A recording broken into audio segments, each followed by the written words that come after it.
Hi, I'm Dr. Jeff Frederick, Director of Jury Research Services at the National Legal Research Group, and I'm here with another tip in our series, Mastering Group Voir dire. And this tip is capitalize on initial hand raising.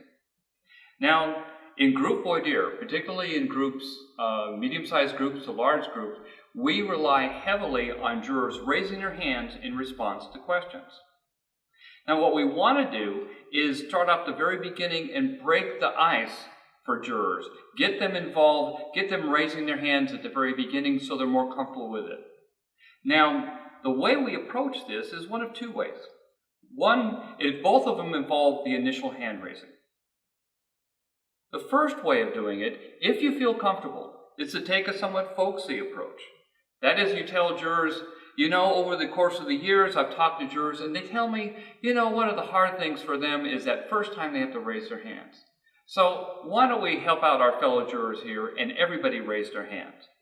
And what you'll see is that all the jurors will raise their hands. Some of them may chuckle, others may look at you a little bit suspiciously, but that's good information.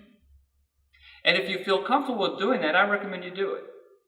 However, if you're not comfortable with it, take the second approach. And that's where we ask them a question where everybody should raise their hands. For example, jury service. What are the qualifications for jury service? Well, how many of you are U.S. citizens? Please raise your hands.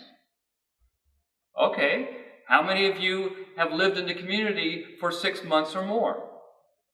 Another qualification, jury service. We're not so much concerned with the answer. Of course, they need to qualify for jury service, but we're really having them engage in the behavior of raising their hands. And as a result of initial hand raising, you're going to find that they're going to be more active and more likely to raise their hand with your questions in later voir dire. So capitalize on initial hand raising and you'll have a more effective voir dire. That is today's tip, and good luck with your next jury selection.